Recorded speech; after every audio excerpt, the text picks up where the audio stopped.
Les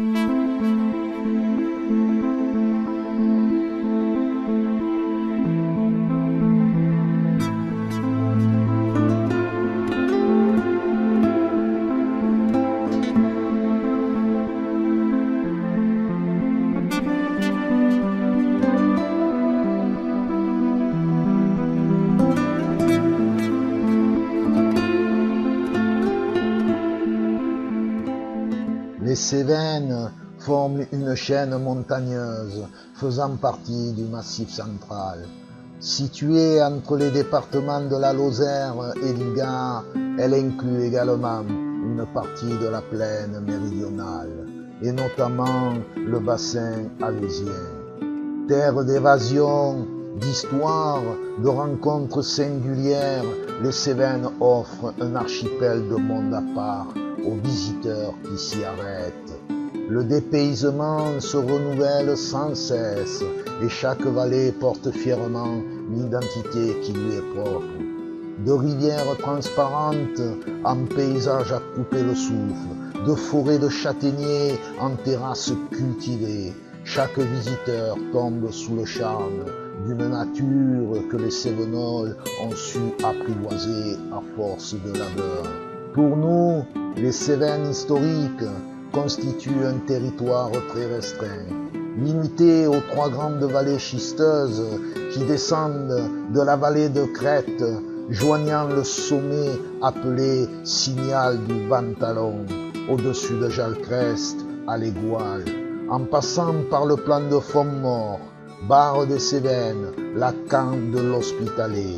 Ces trois vallées s'appellent la vallée longue, qui abrite entre autres les villages de Saint-Frézal de Vantalon, Saint-Martin de Boubou, Saint-Privat de Valongue, d'où le nom de la vallée.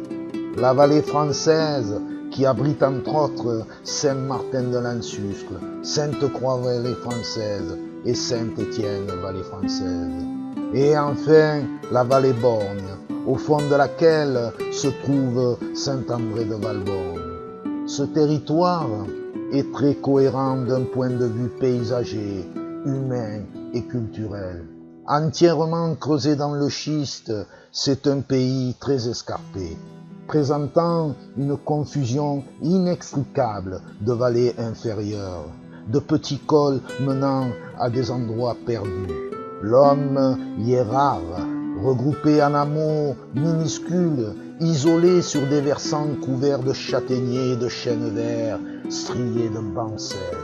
On est là, dans la Cévenne des Cévennes, comme disait le conteur cévenol Jean-Pierre Chabrol. Et au-dessus de la ville de la Grande-Combe, située dans la vallée longue au cœur des Cévennes, nous permet aussi de découvrir des formes de relief, des espèces forestières et végétales particulières. Vallées profondes où coulent rivières et ruisseaux, montagnes boisées de châtaigniers, de pins et de chênes. Pour atteindre vers les hauteurs les tables d'orientation, où nous avons la joie d'un panorama où l'on peut admirer les couleurs d'automne, où l'homme a façonné le paysage à la force des poignets. Il a tracé des chemins et des drailles, capté les sources et domestiqué l'eau précieuse. Nous pouvons aussi aller à la découverte des tables d'hôtes où des repas du terroir nous seront servis. Et à chaque versant des vallées, l'on peut parcourir les rivières pour découvrir des ponts réalisés par ces bâtisseurs du passé appelés ponts des Camisards. Et c'est avec du temps et de la patience que vous pourrez façonner votre itinéraire, vos balades en découverte de belles natures pour vous déplacer au cœur du vivant sans déranger. Vous pourrez découvrir sur les hauteurs des vues uniques de nos vallées qui témoignent d'une exceptionnelle rencontre de l'homme et de la nature. Vous pourrez suivre les chemins, les sentiers pour atteindre des lieux merveilleux avec la joie d'un panorama idyllique et la rencontre des tombes préhistoriques appelées les dolmens. En d'autres termes, être cévenol permet tout simplement de revendiquer tout cet héritage. Alors, Pour parfaire cette soirée, nous vous proposons un film sur l'histoire de la vie en Cévennes. Village perché, accroché au flanc de la vallée du Riotor, le village cévenol de Saint-Martial laisse découvrir des vestiges féodaux et une église du XIIe siècle. Ce village perché montre de belles maisons typées, des paysages voûtés et des ruelles en escalier typiques des vallées cévenoles. Comme Saint-Martial, autour de la Grande Combe, les communes de la vallée longue témoignent d'une exceptionnelle rencontre de l'homme et de la nature. Comme en vallée longue, il existe dans ce coin de Cévennes des habitants qui vivaient en autarcie. Et pour y parvenir, ils ont dû imaginer des structures et des moyens de culture hors du commun. Alors, préservons ce patrimoine cévenol, regardez et savourez les trésors cachés en Cévennes.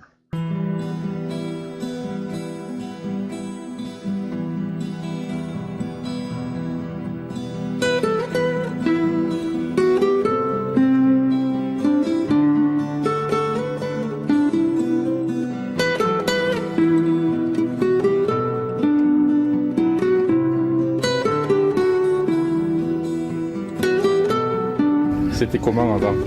C'était bien. On faisait des cabanes de partout. D'ailleurs, ça a toujours été le coin, là-dessus. Ça a toujours été le coin des cabanes. Et ouais. Non, mais on s'emmerdait pas trop quand même. On s'occupait, moi je jouais beaucoup aux petites voitures. Je faisais beaucoup des jeux seuls en fait. Et l'isolation par rapport à Saint-Martial? Mais moi j'avais un vélo. J'y allais très souvent. Ah oui. Ah ouais, moi l'été j'y allais. On faisait le tour de Saint-Martial comme des fadas. On se retrouvait une petite vanne et allez, on faisait les pires conneries aussi, mais bon. Et voilà, c'était un temps. Maintenant, c'est vrai que tout va trop vite. Mais c'était une belle époque. Bruno est né en plein cœur des Cévennes il y a 42 ans. Il y a vécu toute son enfance dans le grand mas familial, avec ses traditions et ses contraintes. Aujourd'hui, la plupart des exploitations de ce type ont été transformées en résidences secondaires, et toute la civilisation cévenole disparaît petit à petit. Nostalgie ? Non, plutôt un hommage à ces anciens qui ont façonné le paysage pour y vivre et y grandir. Tout en nous faisant visiter son domaine, Bruno va nous parler de ce passé pas si lointain et nous faire découvrir des trésors en voie de disparition.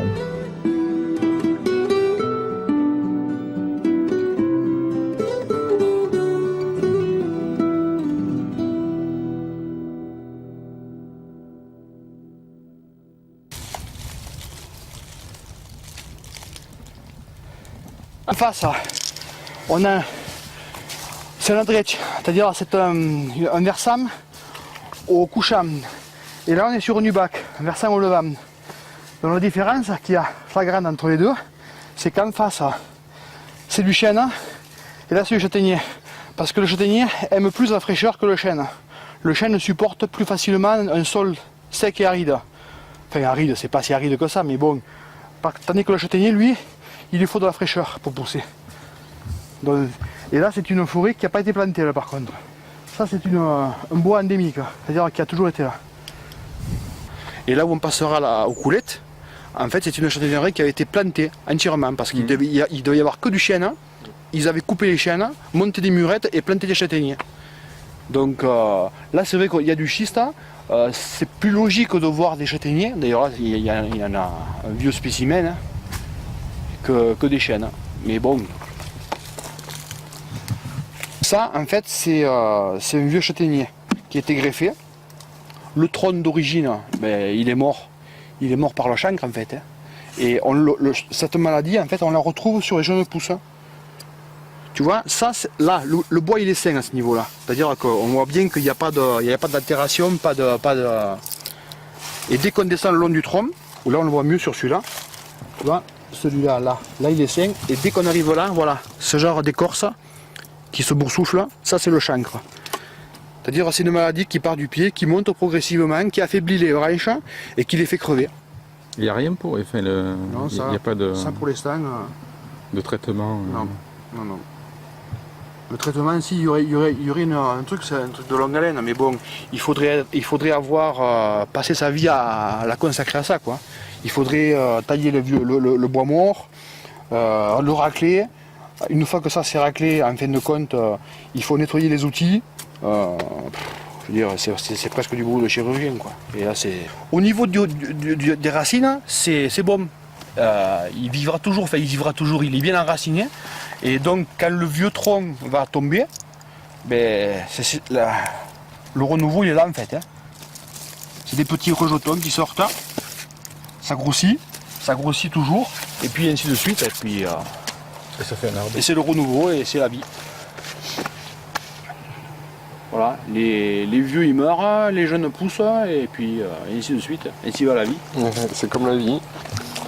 Et on remarque bien, le châtaignier qui nous ressemble quelque part un peu, parce que bon, mais voilà, les grands-parents meurent et les jeunes poussent.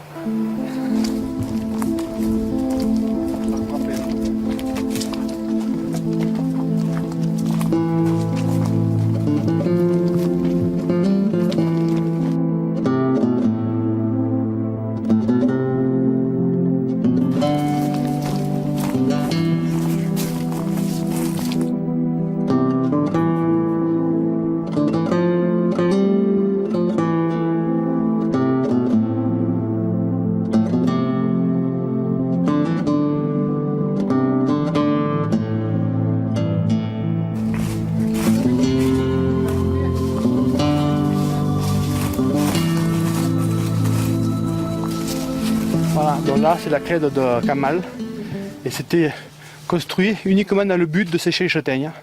Alors la clède, c'est un endroit où On sèche les châtaignes. Donc ramassage à quelle Ramassage en octobre en général. Fin septembre, début octobre. Donc en fin de compte, il est ramassé partout puisque tous les châtaigniers là, ils étaient greffés, donc ils produisaient. Il est ramassé. Fouguerolles était trop loin, donc ils ne pouvaient pas l'acheminer là-bas. Donc qu'est-ce qu'ils ont fait? Ils ont construit un séchoir. Enfin c'est un séchoir. Hein. C'est un séchoir gigantesque, c'est vrai. Mais bon. Tu as une idée du nombre de personnes qui pouvaient ramasser les châtaignes? Ça employait énormément de monde. Les familles entières y étaient consacrées. Hein. Ça veut dire du père, en passant par les enfants, les cousins, tout le monde participait au ramassage des châtaignes. Sur 15 jours, 3 semaines? Je dirais même presque pas loin de mois, parce qu'il y a plusieurs variétés de châtaignes. Ouais. Il y en a qui sont plus précoces que d'autres. Donc ils devaient commencer avec une certaine variété, et ils en avaient pour un bon mois à ramasser tout, quoi.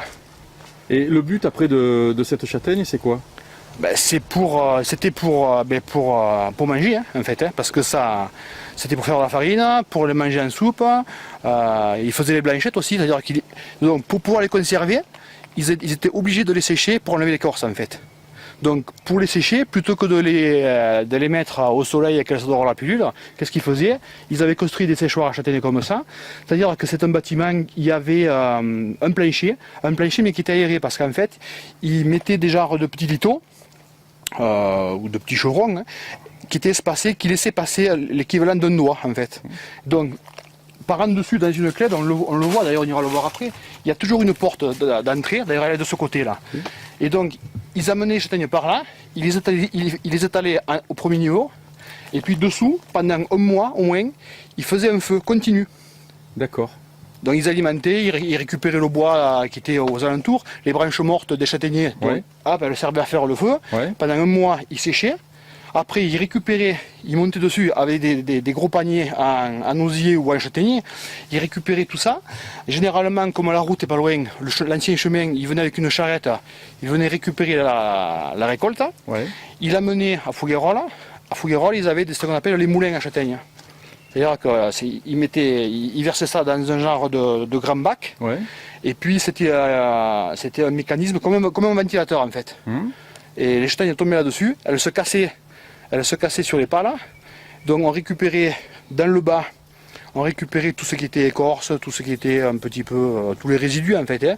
Et les châtaignes donc sèches, le fruit, était récupéré de l'autre côté. Et donc ça, c'est ce qu'on appelle les blanchettes. Hein. C'est-à-dire qu'après, ils pouvaient les conserver de l'un sur l'autre. Hein. Et puis au cœur de l'hiver, qu'est-ce qu'ils faisaient? Ils ressortaient une poignée de blanchettes, hein. Ils les faisaient revenir dans de l'eau bouillante. et ils mettaient un petit peu de vin là-dessus, ça faisait leur soupe. C'est pour ça qu'on appelle le Le châtaignier. badjanat. D'ailleurs, quand on parle du badjanat, c'est ça en fait, le badjanat. C'est la soupe de châtaigne. D'accord. Et c'est l'arbre à pain, c'est vraiment la base d'alimentation. Ah bien sûr, ça a été la base de l'alimentation des Cévenols pendant des décennies. Hein. Ça, c'est la construction typique de la région. C'est-à-dire qu'en façade, on a une pierre qui fait linteau, et à l'intérieur, des bouts de châtaignier qui avaient été coupés en bonne lune, en fin de compte, pour terminer le linteau. Donc, on trouve ce genre de construction partout dans la région. Tous les linteaux sont bâtis de la même façon.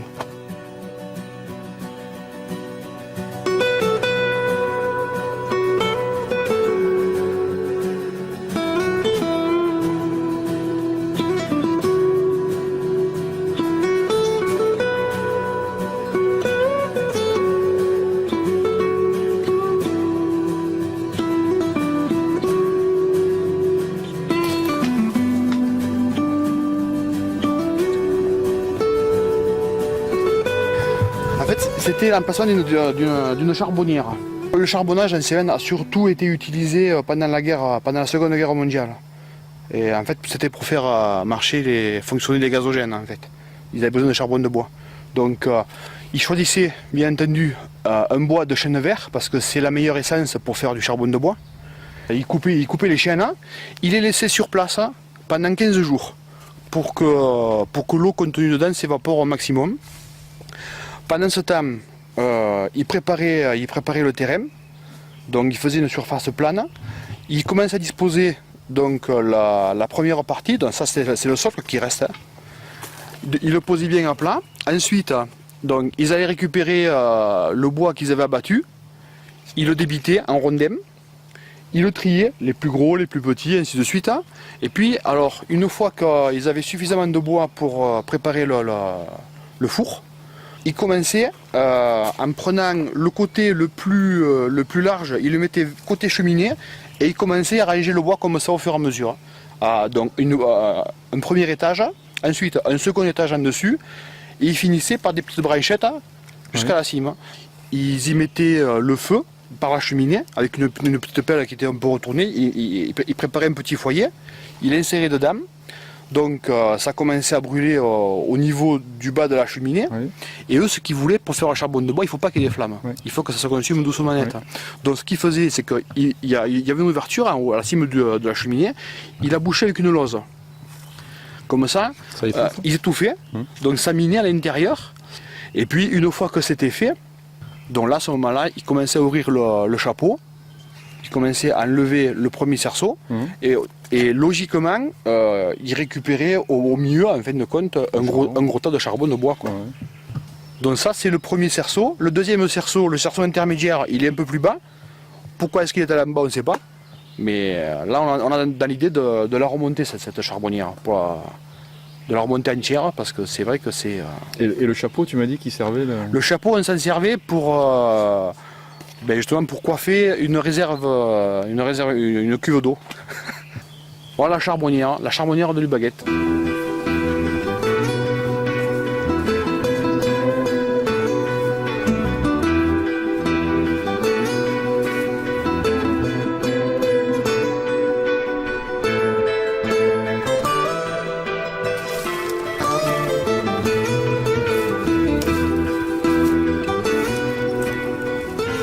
Voilà, donc là, on a l'exemple type de la technique qu'utilisaient les anciens. Ça a commencé par les moines bénédictins en fait. Voilà comment on est bâti au mur. Donc des grosses pierres en façade. Derrière, des petites pierres, des pierres plus petites. Bon, excepté ces quelques-unes, mais plus on va dans le mur, plus on a des petites pierres. Et en fin de compte, la partie cultivable se rajoute à la fin. Il rajoutait à peu près, allez, je dirais 50 cm, voire 1 mètre de terre arable. Sinon, tout le dessous, c'est que du remblai, de la pierre. Parce qu'en fin de compte, ça permet de filtrer l'eau. L'eau, en fait, elle circule à travers les rochers et elle sort par le rocher. Tandis que s'il n'y avait que de la terre, ça gonfle, ça pousse et hop, le mur s'en va. Alors quand on marche sur les terrasses et les milliers de terrasses des Cévennes, c'est tout fait comme ça? C'est tout comme ça. Enfin, c'est colossal. En fait, qu'est-ce qu'il faisait? Il prenait l'assise du mur, il commençait à mettre des grosses pierres, et puis au fur et à mesure qu'il montait le mur, ben, en fin de compte, on appelle ça du rèble, des petits cailloux, tout ça, il réblait derrière, il mettait pas de la terre, du caillou, pour filtrer en fait. Et en fait, le mur, il a du fruit celui-là, il a beaucoup de fruits, et en fait, à ce niveau-là, au niveau de la cime du mur, ça partait en fin de compte, le rèble partait en oblique. Ouais. Et après, tout En est gros, fait tombé, on a un donc, triangle en fait. Oui, oui, tout à fait. On a un triangle. Je le vois bien. Chaque mur, c'est un triangle. Là, on ne s'en rend pas compte parce que la forêt a repris un petit peu le dessus, mais toutes les pentes étaient colonisées par des murs comme ça. Il y a les murs qu'on voit encore et ceux qu'on ne voit plus. Et il y en avait de partout, partout. Toutes les pentes avaient été construites. C'est un boulot colossal. Colossal. Donc ce qui est merveilleux aussi, c'est de voir toutes ces constructions de murs et les escaliers qui sont attenants aux murs, évidemment, qui sont construits dans la masse pour rejoindre les différentes terrasses. Pratique, hein? Plutôt, oui.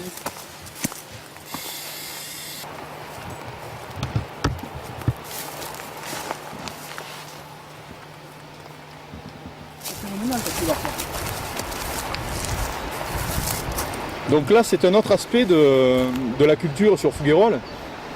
C'est le même aspect, disons, pour les murs, mais c'est un autre aspect dans le paysage. C'est-à-dire que tu es en contact direct avec une grande pente, avec la vallée, avec le Riotor. Là, on est en contact, oui. Là, c'est carrément le granit. Le socle granitique sur lequel les Cévennes sont appuyées, là, on le touche du doigt, quoi. On est au granit pur, là. Et les anciens, toujours dans l'esprit de culture, Ben avec voilà. des murs partout ici. Bien sûr, aussi. bien sûr. Et là, je veux dire, c'est un endroit qui est assez magique, parce que quand on voit qu'ils ont fait ne serait-ce qu'un mètre de mur, mais quand on voit où appuie le mur, c'est quelque chose de... On se demande comment ils arrivent à faire tenir des murs là. Mais la technique est identique.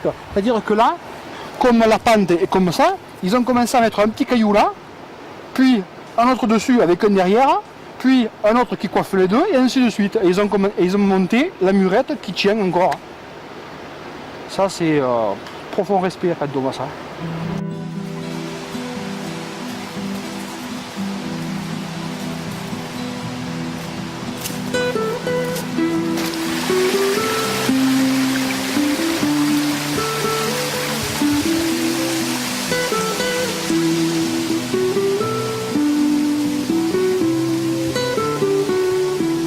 Et la gestion de l'eau, Bruno?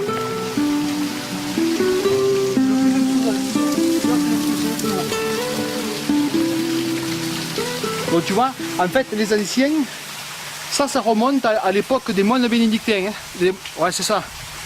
Parce qu'en fin de compte, quand ils sont arrivés en Cévennes, c'était entre le 4e et le 6e siècle, donc ça remonte à un paquet d'années. Ils ont eu un double but. C'était empêcher, du moins limiter l'érosion, et puis faire en sorte qu'en construisant des petites murettes, ils puissent retenir cette terre et ainsi développer de la culture dessus. Mais ici, on est face à un ouvrage qui n'a rien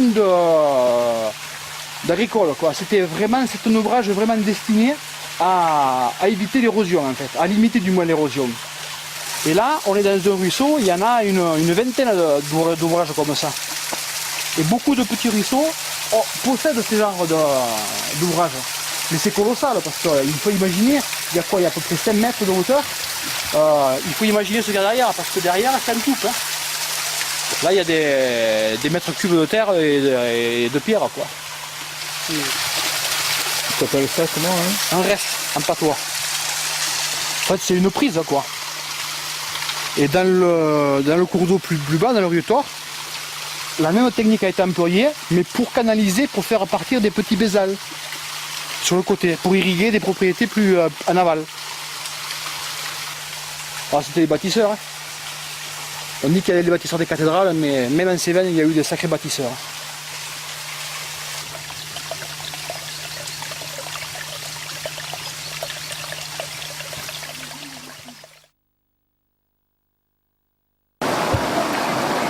L'autre aspect de la domestication de la nature en Cévennes, c'est la maîtrise de l'eau. L'eau qui est la véritable artère de vie de la vallée. Alors cette rivière, ce Rietor, il a été dompté par les habitants au fil des siècles.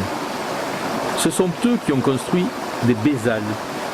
Ces canaux que l'on voit tout au long du Rietor et qui amènent l'eau dans différents points de culture et d'alimentation des hommes et du bétail. C'est ce que Bruno va nous montrer maintenant. On va descendre avec lui la rivière sur quelques centaines de mètres et on va y découvrir des ouvrages inimaginables. Bon, mais on va suivre Bruno sur le Bézal, donc qui est rive gauche. Alors que le village à irriguer, c'est rive droite. Des endroits comme ça, il faut passer vite.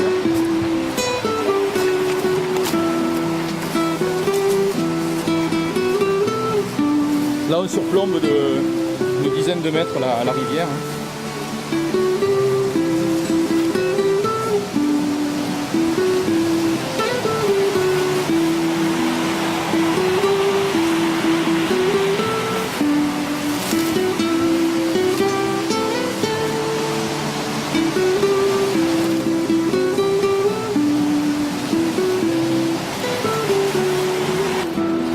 Ça fait 400 mètres qu'on suit le Bézal.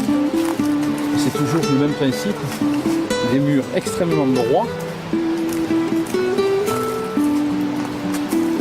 On imagine très bien le travail de titan abattu par nos ancêtres.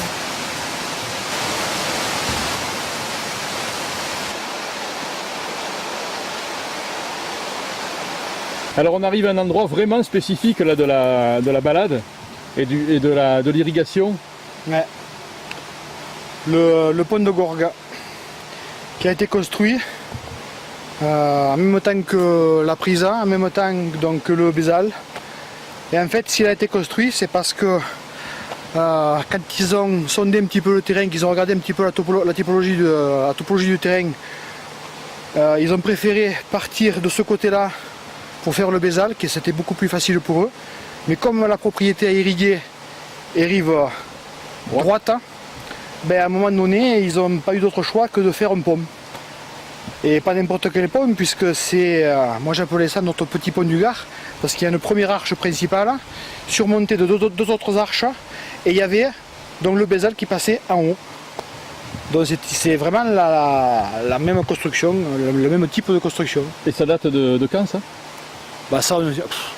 Ça c'est pas forcément les moines bénédictins qui l'ont construit, c'est plutôt les générations après, quand ils ont commencé à s'installer, à exploiter les propriétés, ils avaient besoin d'eau et donc ils se sont rendus compte que la meilleure façon pour exploiter l'eau, c'était de la faire revenir d'un peu plus haut. D'accord. Mais bon, là c'est un ouvrage titanesque, quoi, je veux dire, c'est arriver à faire ce pont là. Ils n'ont pas dû faire ça en une journée, quoi. Non, je pense. Il y a quelques années de boulot, à mon avis.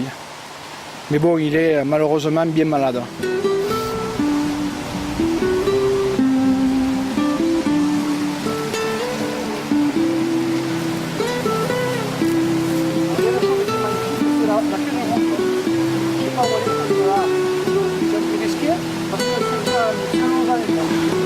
Moi j'avoue que j'éprouve toujours des frissons quand je passe là-haut. C'est pas le vertige, hein, c'est vraiment le... Ça fait combien de temps qu'on le connaît? Une dizaine d'années. C'est merveilleux.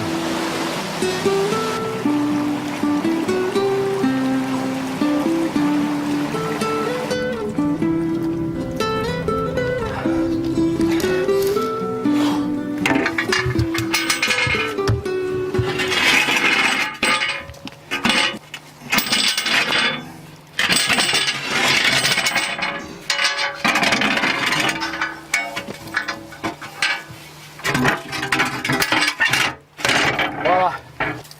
Il s'est arrangé pour que le Rietor coule là, dans cette pierre. Attends, comment ça peut être possible? Phénoménal. Le Rietor il est à 60 mètres en contrebas. Eh oui. Eh ben oui, mais il est arrivé. C'est trop quand même. Hein. Mais comment ils ont fait? Ils ont fait qu'ils ont creusé une galerie. Sous le Rietor?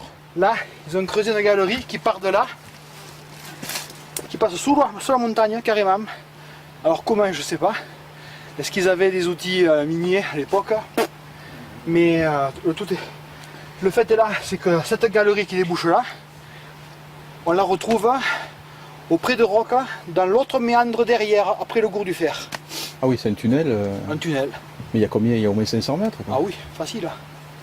Et donc, ils arrivent à récupérer une partie du Rio Tor pour la faire couler là, pour irriguer tous ces champs qu'on vient de traverser. C'est le point d'orgue de leur folie, quoi, quelque part. Parce que déjà que ce qu'on a vu, c'est phénoménal, mais là... Alors on est de l'autre côté du tunnel là. Voilà, de l'autre côté. On voit le bout du tunnel, quoi. Le bout du tunnel. Et donc là, ce qu'ils faisaient, c'est qu'ils ont profité de ce genre de petits barrages naturels que faisait la rivière pour... ça fait presque un barrage naturel. Ils rajoutaient simplement une poutre qui calait là où est mon pied et il la mettait et il la coincait dans ce cercle en fer. Ils mettaient des cailloux, de la terre, des choses comme ça. Et en fin de compte, ils creusaient là. Le niveau de l'eau montait. Hop, ils prenaient le tunnel. Et ça arrivait de l'autre côté. Voilà la technique qu'ils employaient. Mais là, on le recreuserait proprement. Je pense qu'il faudrait baisser facilement, pas d'un bon mètre, mais presque. Et refaire le barrage, on aurait de nouveau de l'eau de l'autre côté, c'est sûr. Parce que je pense que de la manière qu'ils avaient bâti ce tunnel, c'est du costaud. Hein. Je ne pense pas que ça se soit écroulé.